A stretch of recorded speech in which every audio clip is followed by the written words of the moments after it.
Fleet Commander Velthar activated his forward scanners as the Karathi battle group approached the asteroid belt between Mars and Jupiter. The tactical display showed dozens of human vessels scattered throughout the rock field, apparently engaged in routine mining operations.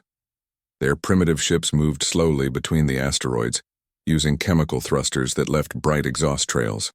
"Commander," his tactical officer reported, "the human vessels appear to be civilian mining craft. No energy signatures consistent with military weapons. Shall we proceed directly to their home world?" Velthar considered the options. Standard procedure was to eliminate any potential threats before approaching the target planet. But these ships seemed harmless enough. Still, he had not built his reputation by taking unnecessary chances. "Deploy scouts to investigate the asteroid field. We'll clear the area of human presence before proceeding to Earth." What Velthar didn't realize was that Captain Morrison had been waiting for exactly this decision. Hidden among the asteroids, Morrison watched the alien scouts approach through his modified mining equipment displays. His ship looked like any other industrial vessel, complete with ore processing equipment and cargo holds filled with raw materials.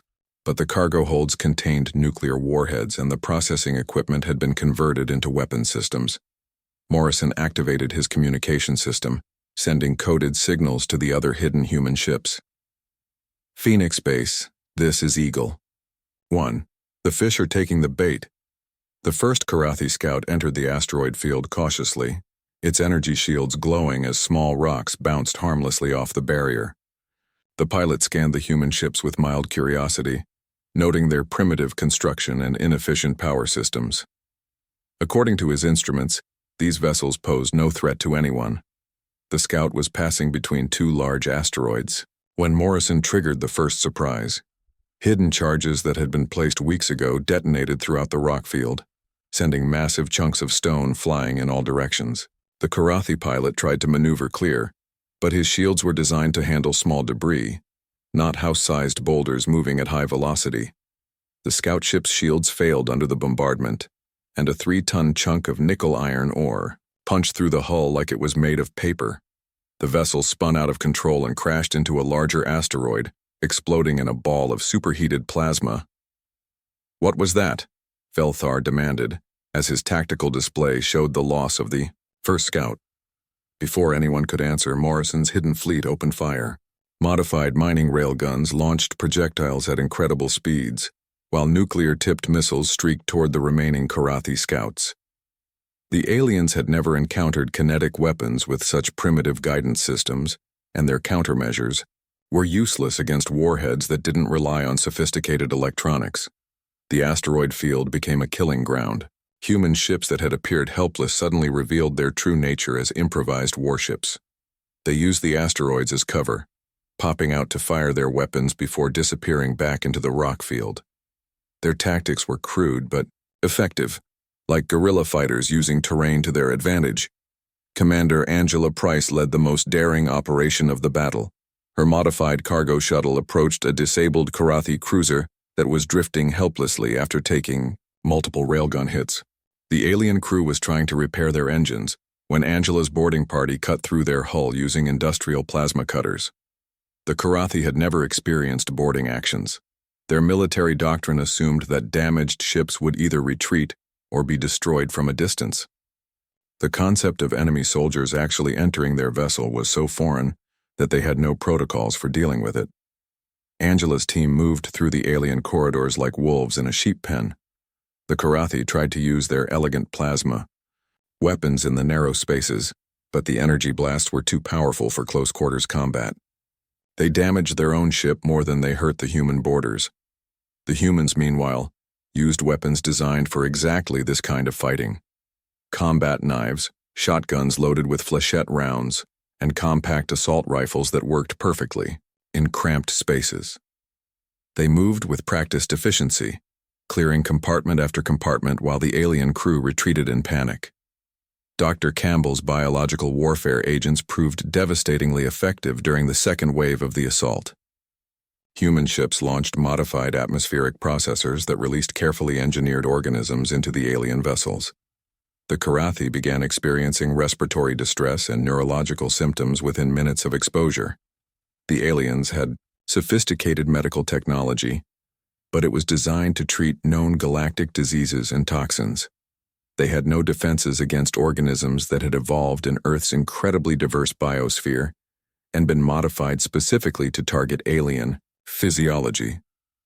Back on Luna Station, Colonel Johnson watched the battle reports with grim satisfaction. His Marines were defending the lunar facility using tactics that the aliens couldn't understand or counter. They had turned every corridor into a kill zone, using improvised explosives and carefully placed obstacles to channel the alien attackers into predetermined fields of fire. The Karathi assault troops entered Luna Station expecting to face automated defenses or energy weapon emplacements. Instead, they found human soldiers who fought like cornered animals. The Marines used every advantage they could find: artificial gravity that could be manipulated to disorient attackers, atmospheric controls that could flood compartments with various gases, and maintenance tunnels that allowed them to attack from unexpected directions. One group of Karathi soldiers found themselves trapped in a hangar bay when Johnson's Marines sealed the exits and began flooding the area with industrial coolant. The aliens' environmental suits weren't designed for such extreme conditions, and their sophisticated armor became a liability when it couldn't maintain proper temperature regulation. Fleet Admiral Karen White coordinated the defense of Earth itself from her command ship in high orbit. She watched the tactical display showing alien vessels approaching through the outer system, their formations perfect and their movements predictable. These creatures fought war like it was a mathematics problem, following textbook maneuvers that any human military academy student could identify. Karen's fleet was outnumbered and outgunned, but they had advantages that the aliens couldn't quantify. Human ships could be piloted manually when their computers failed. Human crews could adapt to battle damage that would disable alien vessels, and human commanders could make decisions without consulting probability matrices. The battle for Earth's orbital space became a masterpiece of improvisation and determination. Human ships used the planet's magnetic field to disrupt alien sensors, hiding in the radiation belts until enemy vessels came within range of their primitive but effective weapons. They employed nuclear warheads in ways that violated every galactic convention of warfare, turning damaged ships into massive bombs that could cripple entire alien squadrons. The humans even weaponized their own technological limitations. Their ships were so primitive that alien targeting computers couldn't lock onto them properly. The targeting systems expected energy signatures and electronic emissions that human vessels simply didn't produce. It was like trying to shoot a shadow with a laser designed to hit mirrors. As the first day of battle ended, Fleet Commander Velthar found himself staring at casualty reports that made no sense. His technologically superior force had been decimated by an enemy that shouldn't have been able to damage a single Karathi vessel. Nearly half his battle group was destroyed or disabled, while the humans seemed to grow stronger with each engagement. The worst part was the psychological impact. His crews were reporting nightmares about human boarding parties and fears of biological contamination. The elegant warfare they had practiced for centuries had been replaced by brutal close-quarters fighting and unconventional weapons that their training had never prepared them for. Velthar sent an emergency transmission to the Galactic Council, requesting immediate reinforcements and a complete reevaluation of human military capabilities. But even as he composed the message, he could see more human ships emerging from their hiding places throughout the system, and he began to understand that his species had made a terrible mistake. The laughter had definitely stopped. Fleet Commander Velthar of the Karathi Syndicate leaned back in his command chair and studied the holographic display showing the Sol system. His insectoid features showed satisfaction as he counted the number of ships in his battle group. 12 cruisers, 36 destroyers, and over 200 fighter craft. It was more than enough firepower to conquer most primitive worlds. The Karathi had built their reputation on swift conquests of developing civilizations. They would arrive at a system, demonstrate their superior technology, and accept the inevitable: surrender. Most species submitted within hours of seeing Karathi plasma weapons in action. The entire process usually took less than a standard galactic day. "Commander," buzzed his second-in-command, "the Council has transmitted the human military data. Shall I display their capabilities?" Velthar waved one of his 4 arms dismissively. Save the power cells. I reviewed their files during the journey. Chemical rockets and metal projectiles. We've conquered civilizations with better technology using a single scout ship. On Earth, General Patricia Hayes stood in the war room deep beneath the Colorado mountains. The underground facility had been built during the Cold War to survive nuclear attacks. But now it served as humanity's command center for a very different kind of conflict. Banks of computers displayed information gathered from crashed alien, scout ships, and intercepted communications. Patricia had spent her entire military career preparing for warfare between human nations. She understood tactics and strategy, logistics and supply chains, but everything she knew about war had to be reconsidered when the enemy could travel between stars and possessed weapons that seemed like magic. Dr. Alan Baker hunched over his workstation in a laboratory filled with alien technology. His team had been working around the clock for months, trying to understand how alien systems functioned. They had made some breakthroughs, particularly with shield frequency analysis and energy weapon power sources. "General," Alan called across the lab, "we've figured out their shield harmonics. The alien barriers are designed to stop energy weapons and fast-moving projectiles, but they're not calibrated for our kind of kinetic weapons." Patricia walked over to examine Alan's data. "Explain it to me in simple terms, Doctor." "They're shields. Expect weapons to move at light speed or at least significant fractions of light speed. Our bullets and missiles move much slower, but they carry more mass. It's like their defenses are designed to stop arrows, but we're throwing rocks." Lieutenant Colonel Steve Johnson stood in the training facility aboard Luna Station, watching his soldiers practice zero-gravity combat. These men and women were learning to fight in an environment that most humans found disorienting, but they adapted with the flexibility that had always been humanity's strength. Steve had studied every piece of alien combat footage that intelligence could provide. The aliens fought from a distance, using energy weapons and automated systems. They never seemed to get close to their enemies, never engaged in the kind of brutal close-quarters fighting that human soldiers trained for every day. "Listen up," Steve called to his troops. "The aliens think war is something you do with computers and robots. They don't understand what happens when you put a human soldier with a knife in their face." The soldiers grinned. They had been training for boarding actions and close-quarters battle scenarios that no alien military manual had ever considered. Human soldiers were used to fighting in cramped spaces, in darkness, with limited ammunition and broken equipment. These were skills that had no value in the kind of sterile, long-distance warfare that galactic civilizations preferred. Captain Helen Ross commanded the intelligence vessel Interceptor, a heavily modified civilian ship that looked like a simple cargo hauler but contained the most advanced listening equipment humanity could build. Her mission was to monitor alien communications and gather intelligence on their military capabilities.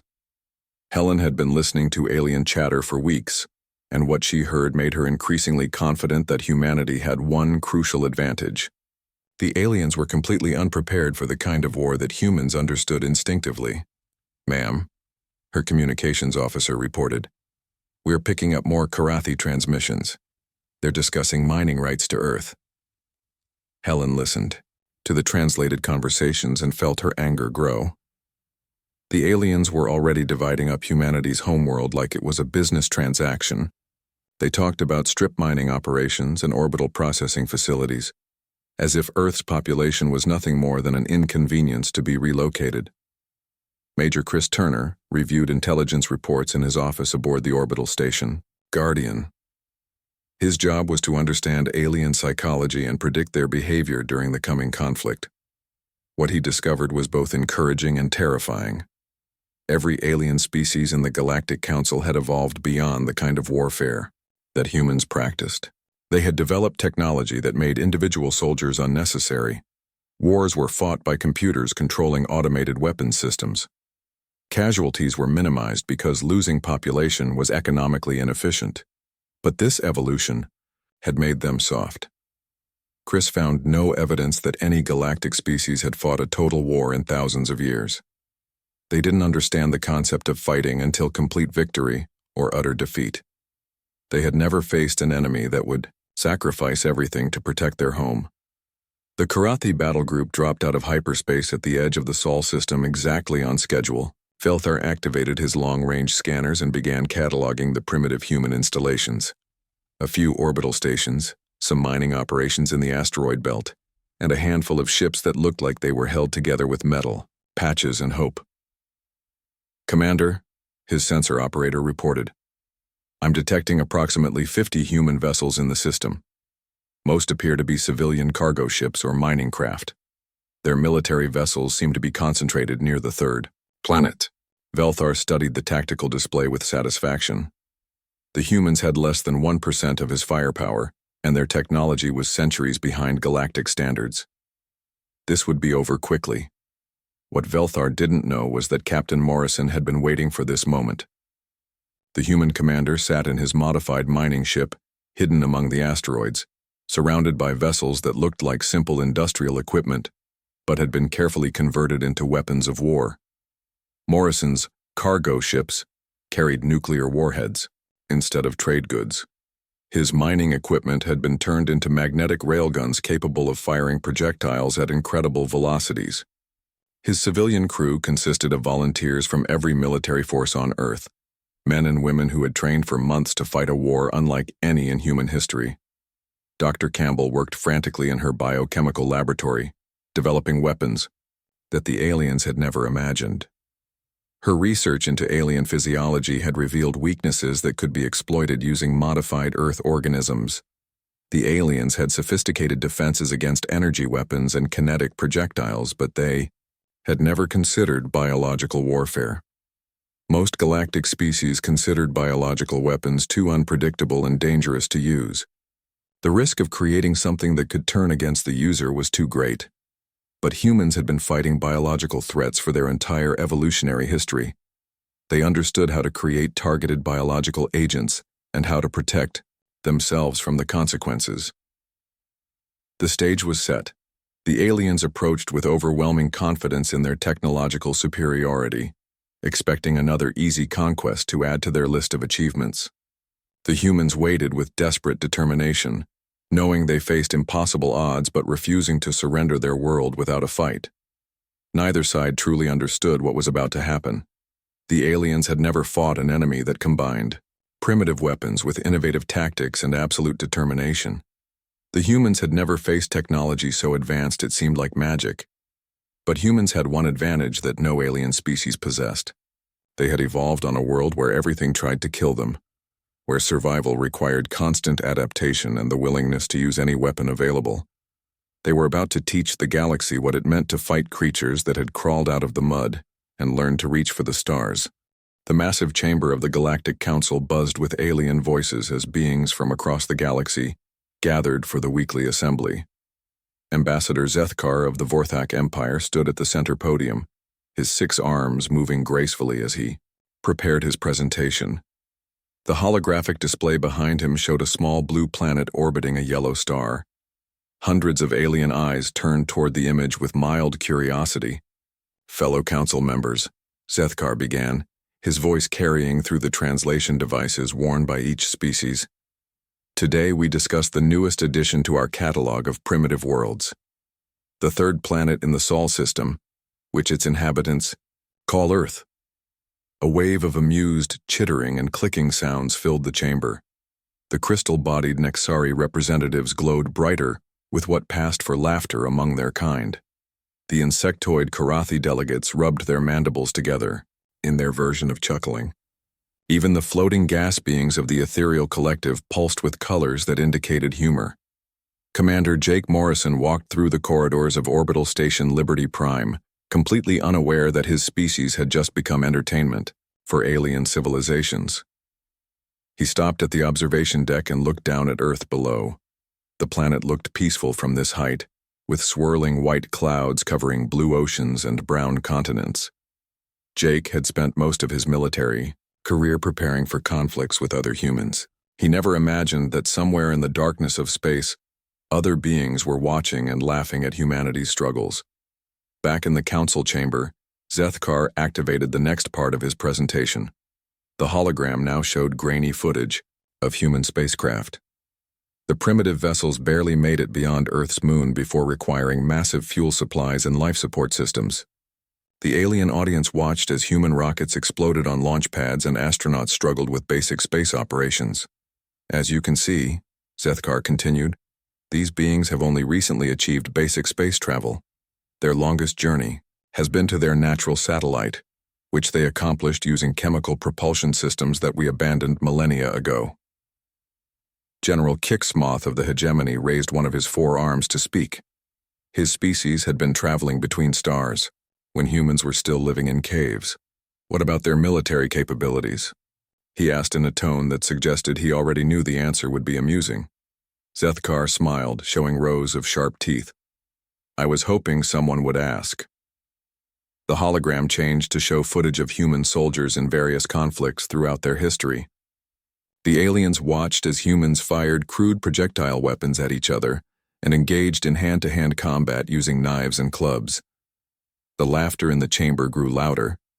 The Karathi delegates began making their buzzing sound that indicated extreme amusement. Several of the more advanced species actually had tears in their eyes from laughing so hard. Dr. Lisa Campbell sat in her laboratory on Earth, carefully analyzing the first alien transmission humanity had received. She had been excited when the message arrived, thinking it represented the beginning of a new era for humanity. But as she decoded the alien language, her excitement turned to confusion and then to anger. The message was clearly a template, something sent to hundreds of primitive worlds. It contained basic information about galactic civilization and a condescending welcome to junior members of the cosmic community. The tone reminded Lisa of an adult speaking to a small child who had just learned to walk. There were sections about proper behavior for developing species and guidelines for primitive world integration. What made it worse was the final section, which essentially told humanity to wait patiently while the Galactic Council decided what to do with them. It was like being told to sit in the corner while the adults talked. General Kixmoth activated his own holographic display, showing the advanced weapon systems used by civilized galactic species, plasma cannons that could vaporize entire city blocks, energy shields that could stop asteroid impacts, and automated drone swarms that could conquer planets without risking a single soldier's life. These humans, he said, barely containing his laughter, still use metal projectiles fired by chemical explosions. They strap themselves to bombs just to reach orbit. Their soldiers fight with sharp pieces of metal attached to sticks. The chamber erupted in fresh waves of alien laughter. Some species were laughing so hard they could barely remain in their seats. The Vorthak delegation was practically falling over themselves with amusement. Captain Ryan Clark commanded Earth's most advanced warship, the UES Defiant. The vessel represented the pinnacle of human space technology, equipped with nuclear missiles and railgun systems that humanity considered cutting edge. Ryan didn't know that his ship was being observed by alien scouts who considered it a primitive curiosity like a stone axe in a museum. The alien scouts had been watching human military exercises for months. They recorded everything: the way human ships moved predictably through space, how human weapons required direct line-of-sight targeting, and how human soldiers needed bulky life support systems just to survive in vacuum.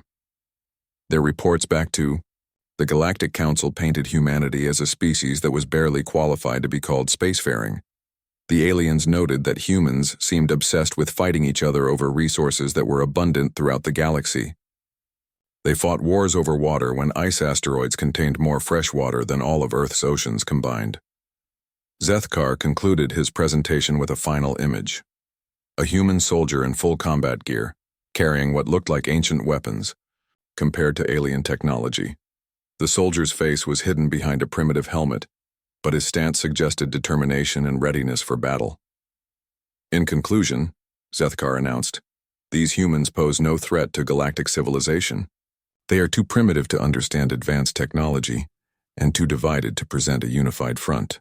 I recommend we classify them as a developing world and check back in a few centuries to see if they've made any progress.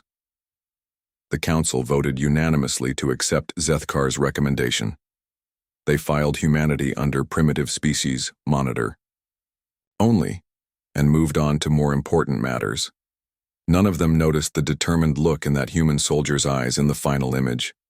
None of them understood what that expression meant. They would learn soon enough that laughter has a way of dying quickly when the battles begin. Admiral Morrison stood on the bridge of the UES Retribution, humanity's first true battleship constructed using captured alien technology and human engineering ingenuity. Through the massive viewport, he could see 5 separate alien fleets converging on the Sol system simultaneously. The Nexari crystal ships gleamed like jewels against the darkness. The Karathi battle groups moved in perfect formation, and the ethereal collective's energy-based vessels pulsed with contained power. Admiral, his tactical officer reported, "We're detecting over 800 enemy vessels approaching from multiple vectors. They're coordinating their attack to arrive at Earth simultaneously." Morrison nodded calmly. "Activate the defense grid. Send the signal to all units. Humanity unleashed."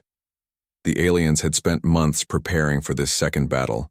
They had studied human tactics, developed countermeasures for kinetic weapons, and designed new strategies specifically to counter Earth's unconventional warfare methods. They approached with overwhelming numerical superiority and absolute confidence that their preparation would ensure victory. What they didn't understand was that humans had been preparing too. Dr. Baker's research teams had reverse-engineered alien technology and combined it with human innovation to create hybrid weapon systems that surpassed anything in the galactic arsenal.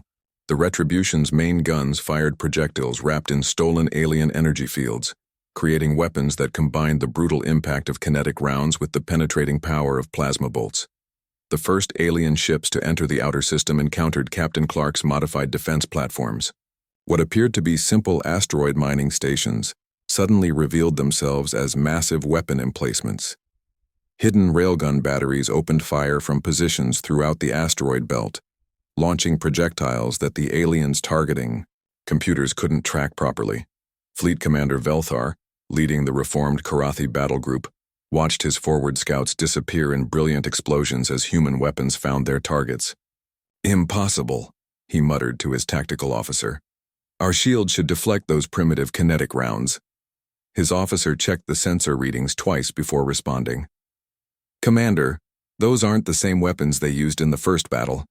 The projectiles are showing energy signatures consistent with our own plasma technology, but they're traveling at velocities that suggest kinetic acceleration." The humans had done something that violated every principle of galactic weapons design. They had combined technologies that weren't supposed to work together, creating weapons that were both primitive and advanced, brutal and elegant, simple and impossibly complex.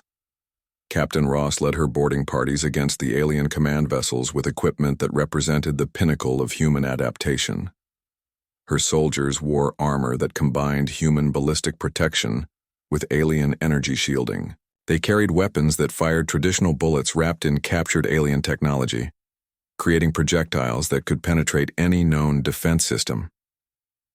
The aliens tried to prevent boarding actions by maintaining greater distances from human forces, but the humans had anticipated this strategy. Modified assault shuttles equipped with captured alien propulsion systems could cover vast distances in seconds, appearing alongside enemy vessels before their defensive systems could react. Ross's team cut through the hull of a Nexari command ship using industrial plasma cutters enhanced with alien-focusing crystals. The crystalline beings inside had never experienced physical violence, relying entirely on automated defenses that proved useless against opponents who thrived in close quarters. "Combat, remember," Ross told her soldiers as they moved through the alien corridors. "These things think war is supposed to be clean and efficient. Show them what messy looks like." Colonel Johnson's Space Marines defended the inner system using tactics that combined human military doctrine with captured alien technology. They had turned every moon, asteroid, and orbital station into a fortress equipped with weapons that no alien military manual had ever described. The battle for Europa became a masterpiece of human ingenuity. Johnson's Marines used the moon's ice-covered surface to conceal massive railgun emplacements that could fire projectiles across millions of miles of space.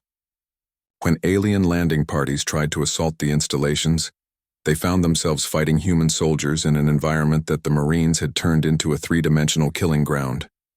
The aliens expected to fight on the surface, but the humans used the moon's subsurface oceans as highways, attacking from below, above, and every direction in between. They weaponized Europa's geysers, turning natural ice formations into improvised artillery that bombarded alien positions with chunks of frozen water traveling at supersonic velocities.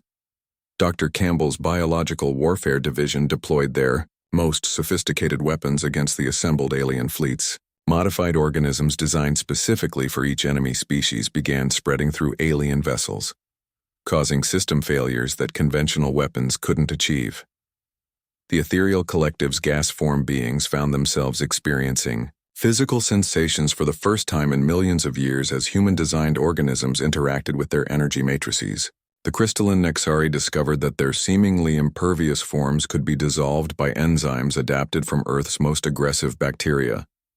Major Turner's psychological warfare campaign reached its climax during the final phase of the battle. Broadcasts showing human soldiers fighting impossible odds demoralized alien crews who had never faced an enemy willing to ram damaged ships into their formations or detonate nuclear devices at point-blank range. The aliens watched in horror as human pilots guided crippled vessels into their capital ships, turning every damaged fighter into a potential missile. They saw human soldiers continue fighting with broken bones and catastrophic injuries, treating wounds that would disable any galactic species as minor inconveniences. The decisive moment came when Admiral Morrison ordered the activation of humanity's ultimate weapon, themselves.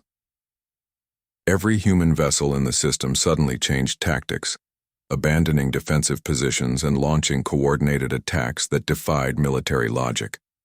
Human ships that had been fighting cautiously suddenly became aggressive beyond all reason. Damaged vessels that should have retreated instead accelerated toward enemy formations. Crews that had been following careful battle plans threw away the rulebook and began improvising attacks that no alien commander could predict. The Galactic Council's combined fleets found themselves facing an enemy that became more dangerous as their situation grew more desperate.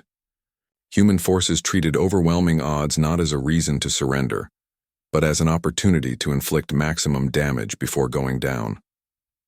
Fleet Commander Velthar watched his tactical display with growing horror as human vessels rammed his ships, detonated nuclear devices inside alien formations, and turned their own destruction into weapons against their enemies. "They're insane," he transmitted to the other fleet commanders. "They're actually trying to kill us all, including themselves." The response from the Nexari commander was filled with static caused by his ship's damaged communications array.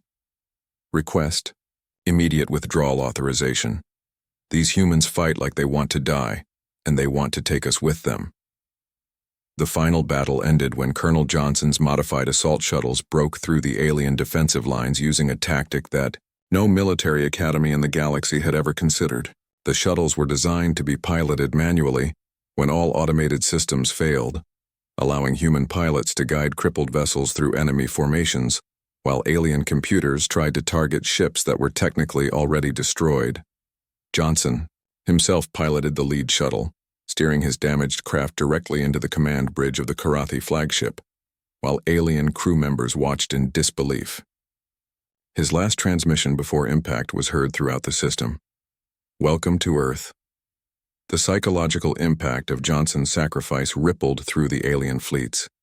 The remaining commanders realized they were fighting an enemy that couldn't be defeated through conventional means because humans didn't follow conventional logic. They fought like every battle was their last because for them it might be. The Galactic Council's emergency recall order reached the surviving fleet commanders as they watched human reinforcements emerging from hidden bases throughout the outer system. The aliens had committed their most powerful forces to this battle, and humanity was still fighting back with weapons and tactics that shouldn't have worked, but somehow did. Ambassador Zethkar stood before the hastily assembled council, his formal robes torn and his 6 arms shaking as he delivered the final report. "Fellow council members, I must recommend immediate cessation of hostilities with the human species. We have underestimated them in every possible way." The chamber was filled with alien representatives whose confident laughter had been replaced by fearful silence. They had awakened something they couldn't understand and couldn't defeat. The humans had proven that advanced technology was useless against an enemy that refused to accept the possibility of surrender. President Martinez received The alien delegation in the rebuilt chambers of the United Nations building. Ambassador Zethkar stood before the emergency session of the Galactic Council, his 6 arms trembling slightly as he read the casualty reports from the Sol system.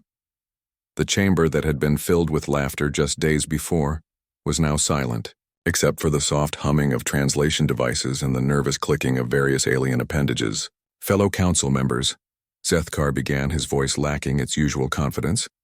I must report that the Karathi expedition to the Sol system has encountered unexpected resistance. Fleet Commander Velthar's battle group has suffered 63% casualties in the first engagement with human forces. The silence stretched longer. The crystal-bodied Nexari representatives had dimmed to their equivalent of shocked whispers.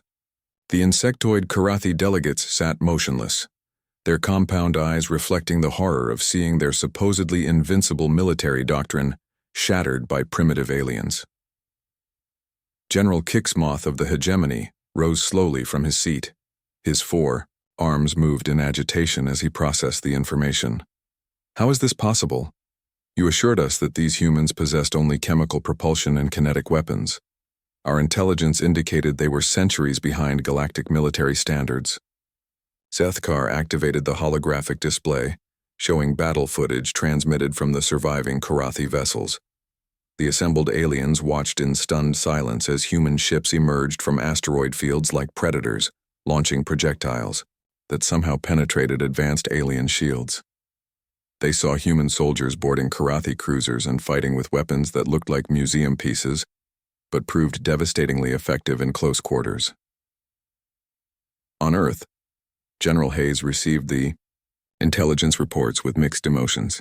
The first battle had been a victory, but she knew it was only the beginning.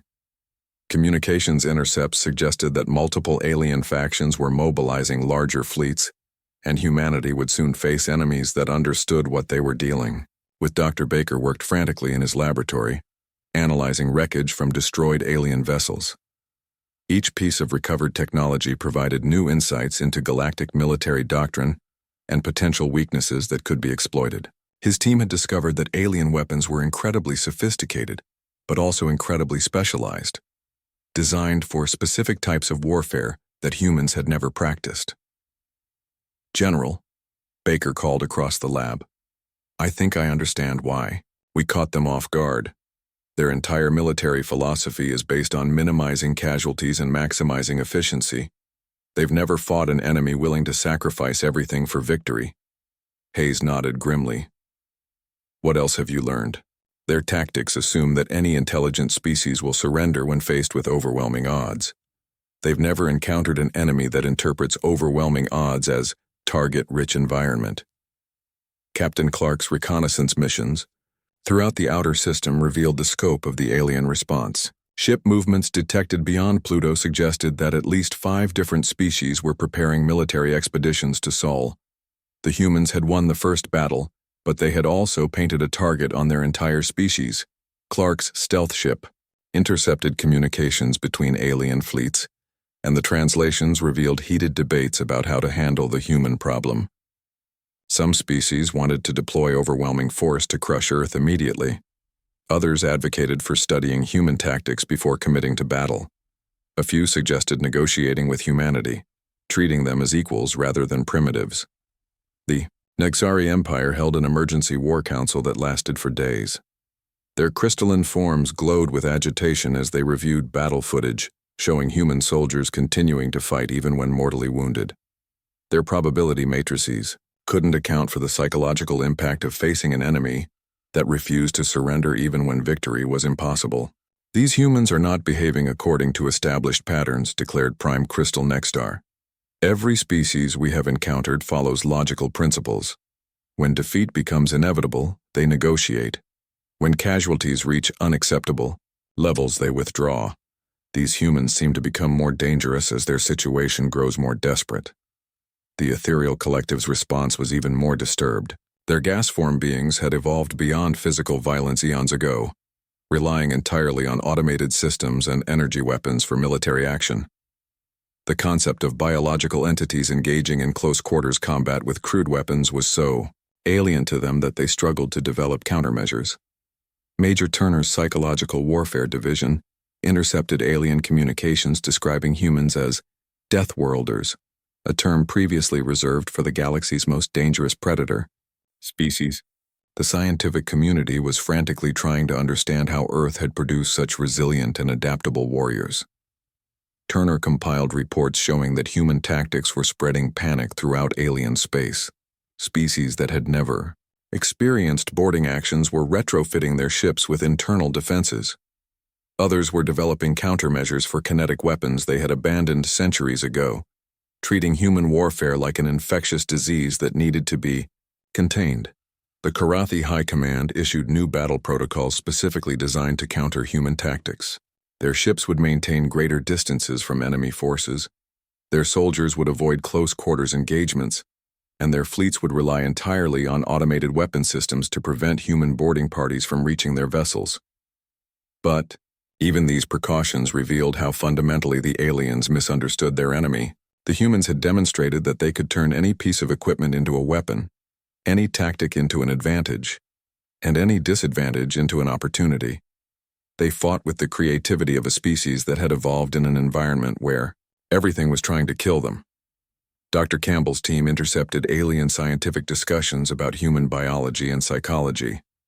The aliens were studying recordings of human soldiers in combat, trying to understand how creatures could function effectively while experiencing what galactic medicine classified as extreme psychological trauma. They don't understand, Campbell explained to Hayes during their daily briefing, that what they call trauma, we call Tuesday. Humans have been fighting impossible odds since we climbed down from the trees. It's not trauma for us. It's natural selection in action. The Galactic Council's military advisors struggled to develop new strategies for dealing with humanity. Their entire doctrine was based on the assumption that warfare was a rational process, conducted by civilized beings who understood the value of minimizing casualties and maximizing efficiency. Humans, they discovered, viewed warfare as a natural disaster that you survived through determination, adaptability, and the willingness to use any means necessary. They didn't fight to minimize casualties. They fought to win, regardless of the cost.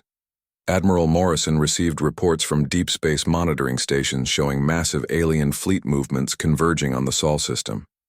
The next wave of attackers would be prepared for human tactics and armed with weapons specifically designed to counter Earth's defenses. The element of surprise was gone, but humanity's greatest advantage remained intact. They were still fighting for their home. The aliens might have superior technology and overwhelming numbers, but they were fighting for abstract concepts like galactic stability and territorial expansion. Humans were fighting for their families, their world, and their species' right to exist. It was a motivation that no alien psychological profile could quantify or counter. As reports of human victories spread throughout the galaxy, other primitive species began to take notice. Worlds that had accepted galactic domination without resistance started to wonder if they had surrendered too easily. The humans had proven that advanced technology didn't guarantee victory, and that determination could overcome seemingly impossible odds. The galaxy was learning that humanity's greatest weapon wasn't their nuclear missiles or their kinetic railguns. It was their absolute refusal to accept defeat, their willingness to turn every setback into an opportunity, and their talent for finding ways to kill their enemies using whatever tools were available. The aliens had awakened something they didn't understand and couldn't control. They had declared war on a species that had spent millions of years perfecting the art of survival against impossible odds. The laughter had not just stopped. It had been replaced by the growing realization that they had made a terrible mistake. The next phase of the war would determine whether humanity's victories had been lucky accidents or the inevitable result of facing an enemy that simply didn't know how to quit.